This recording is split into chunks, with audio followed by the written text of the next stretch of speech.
Я сейчас уезжаю через несколько дней. В Питер поеду. Дальше с Питера поеду. Хочу устроить автопутешествие до Крыма.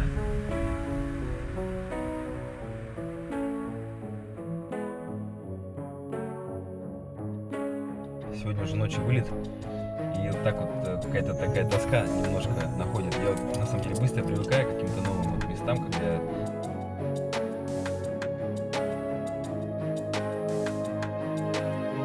я, конечно же, надеюсь, что все кончится хорошо. Я приеду в Питер, а там скажут: вот ваш багаж, держите.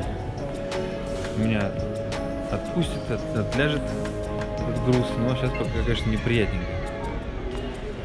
Очень неприятненько. Там, еще вещи, которые у меня годами.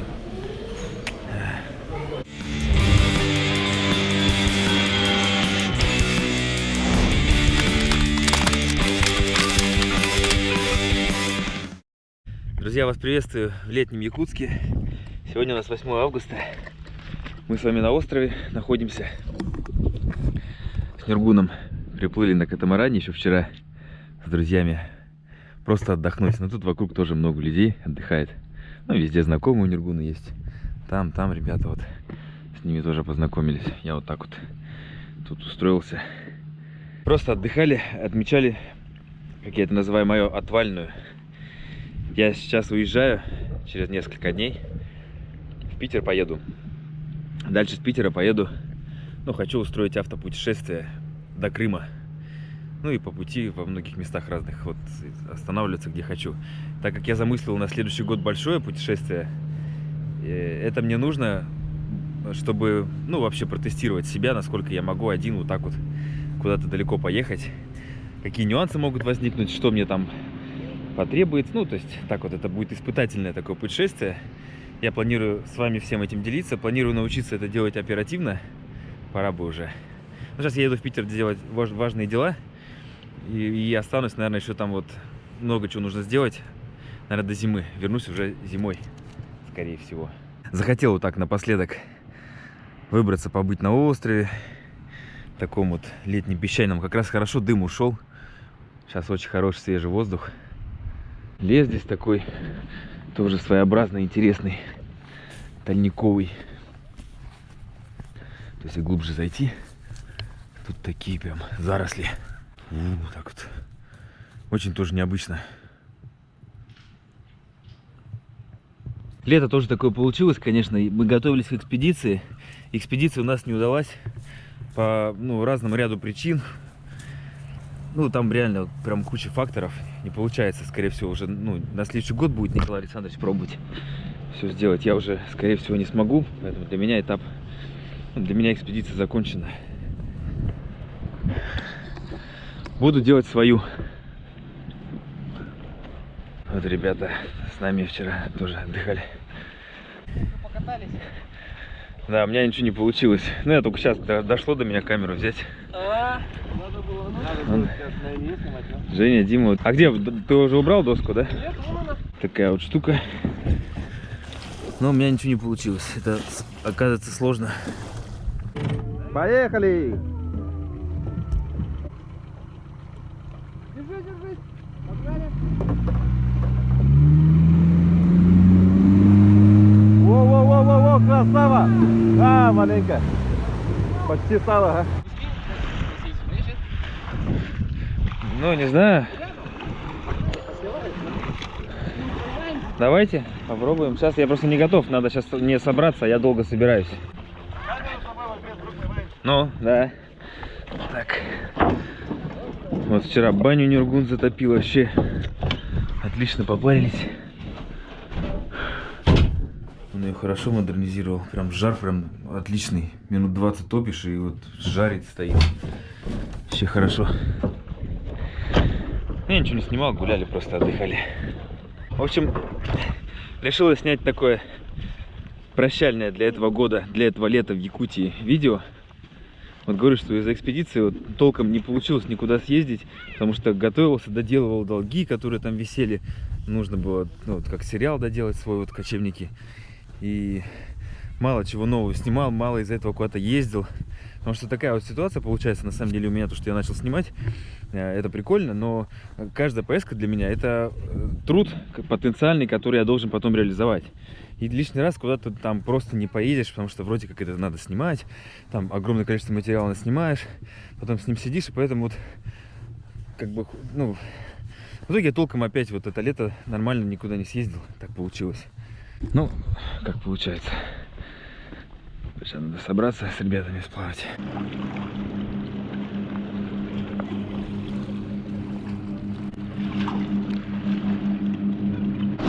Берега хочешь попробовать встать? С берега это легче. Ты меня в этот-то не стукни. А в котельника не стукни меня, говорю.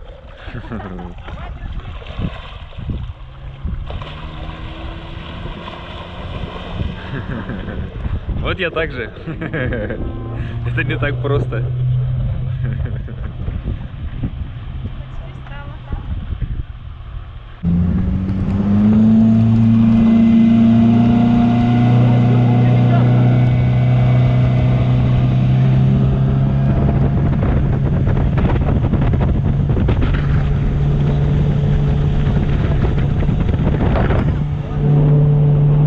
После воды-то я же мокрый.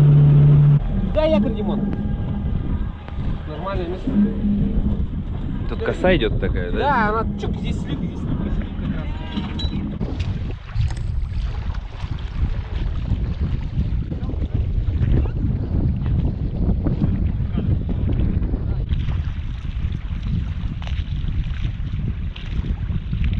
Да, летом, конечно, круто здесь. Особенно, когда есть такой катер у ребят. Вот на такую косу приехали.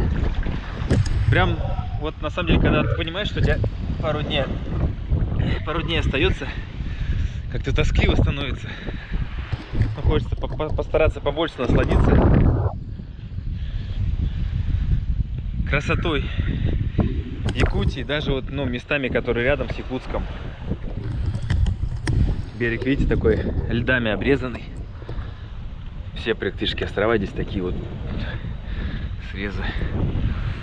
Люди отдыхают, вообще сегодня погода кайф. Ну, прям жаркая летняя, крутая погода.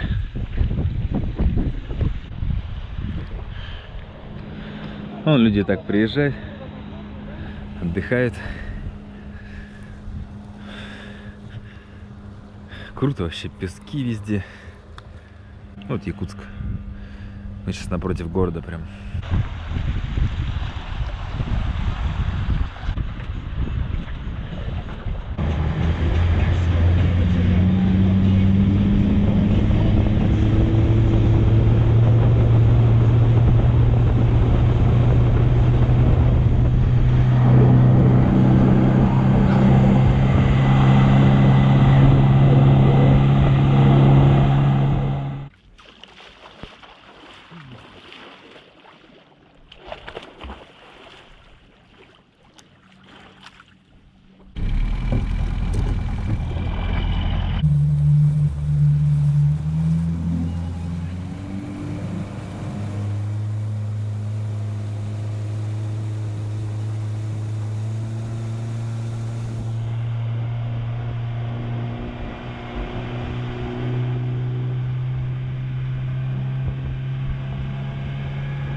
Приехали на участок, вот Колиной маме здесь живет. Хотел показать, что хоть тут и лютые морозы зимой, но летом тоже выращивают. В принципе, как вот и у нас в Питере, на юге.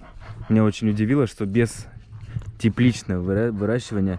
У меня мама в Питере в теплице только выращивает. Но здесь тоже в теплицах часто. Ну вот, можно и без теплицы, просто на открытом. Сейчас погода такая жаркая стоит. Домашняя птица. Гуси.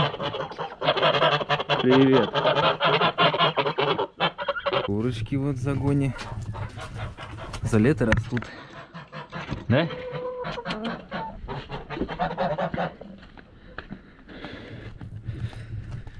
Так что здесь летом, как на югах, когда тепло стоит. Вот жара прямо такая позволяет вырасти хозяйству. Домашний стол вкусный. Куриные яйца домашние тоже. Мои любимые. Просто магазины могут быть вредными. Сроки они. А домашние, они свежие. С островов вернулись, так хорошо отдохнули. Последний день я собираюсь. Сегодня уже ночью вылет. И какая-то такая тоска немножко находит. Я вот на самом деле быстро привыкаю к каким-то новым вот местам, когда я долгое время там нахожусь. И вот сейчас я понимаю опять, что мне прям, ну, хочется не знаю, находиться где-то. Но у меня времени уже нет где-то там ходить. Сейчас я катаюсь туда-сюда. И на улице вообще стоит опять такое прям жарище. Хотя уже 10 августа, к этому времени, как правило, ну, вроде как холодает. Не знаю. Ну вот прям хорошо на улице. Дыма сейчас нету, даже несколько дней дыма нет. В Якутске дышать можно хорошо.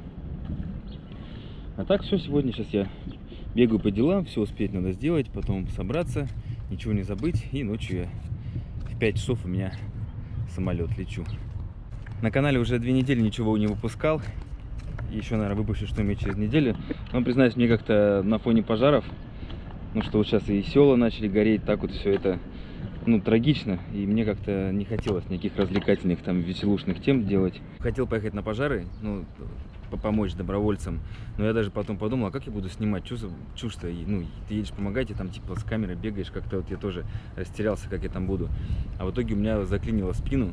Я до сих пор уже 2 недели, как вот она, ну, я 3 дня вообще ходить толком не мог, не пошевелить, ничего. У меня вот, ну, грудной отдел меня часто заклинивает.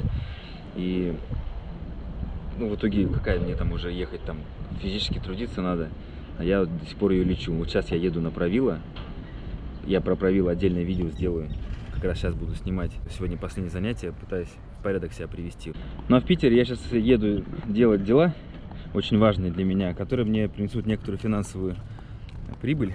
И вот я как раз на эти деньги я планирую вложиться в оборудование.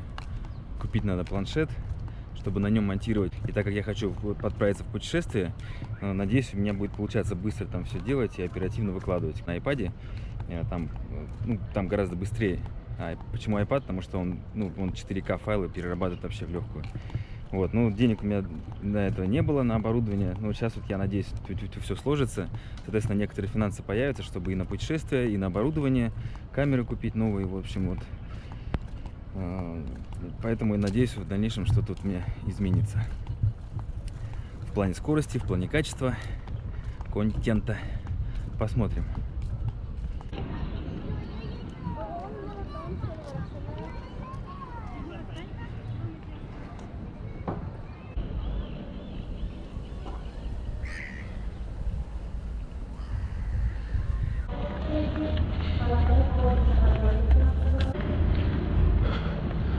Город сегодня опять дымом заволокло.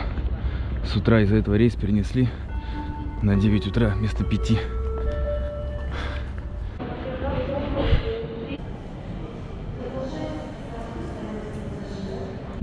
вы путешествуете с ребенком, сначала обеспечьте маской себя, затем ребенка.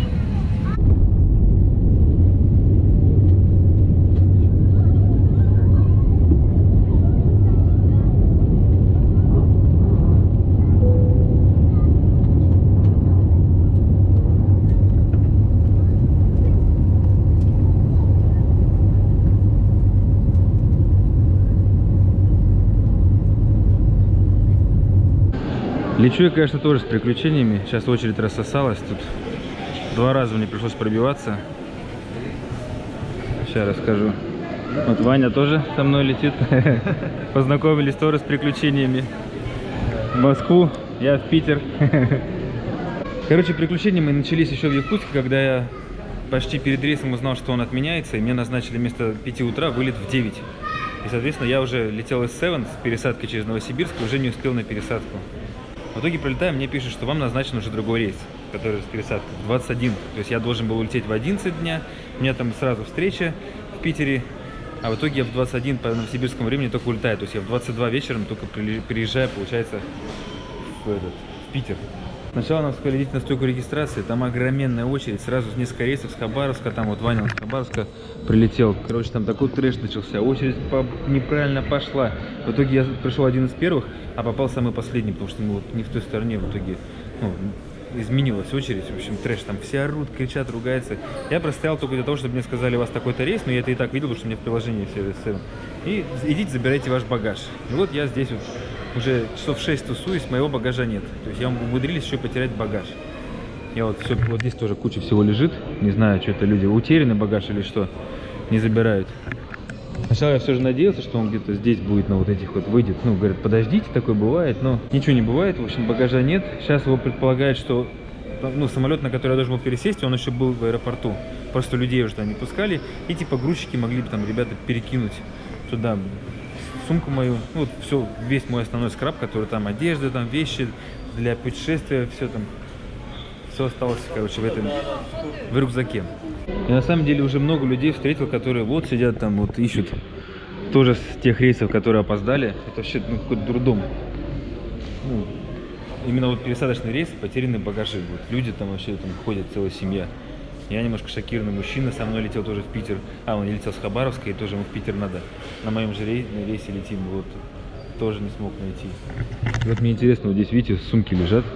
Это что, получается, тоже багаж, который люди пересадкой улетели, и их вещи остались. Я вот уже раз 10 здесь хожу, думаю, вдруг что-нибудь приедет, сумка моя. Не едет.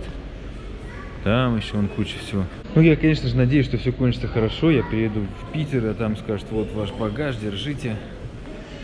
Меня отпустит, отляжет этот груз. Ну, а сейчас пока, конечно, неприятненько. Ну, очень неприятненько. Там, блин, еще вещи, которые у меня годами. Ну, в общем, говорят, что ничем помочь не можем. До Питера нам не дозвониться. Я что же попытался, посидел на телефоне там. Ну, в общем, бесполезно. Езжай в Питер. Ну, скорее всего, твой багаж там. Я первый раз в такой ситуации столкнулся, на самом деле. Ну, всегда думал, каково это, интересно, потерять свой багаж. И никогда вроде не все хорошо было, а друзей слышал эту историю, и вот, пожалуйста. Теперь у меня есть такая история. Ладно, надеюсь, в Питере все будет нормально. Какой-то наш, да, тут. Не мешает?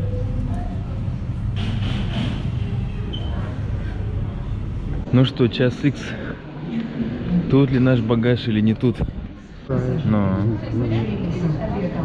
все в порядке, нас нашли по фамилиям. Ну, конечно, пока не узнали это. Не...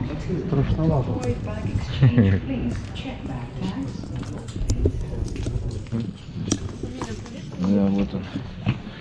Ой, рюкзачок. Фух. Че, погодка отличная. 21 градус за бортом. Так, где мой дружище? Мишаня меня встречает. Молодец, уже 10:30 вечера. Вытащил его из семьи. Здорово! Вот он, Питер. Ну, думал, что такие ситуации стрессовые буду переносить. Ну, нормально. Так вот, мы с мужичком, он тоже там все потерял. Ну вот, езжаем. Накат. Накат, да.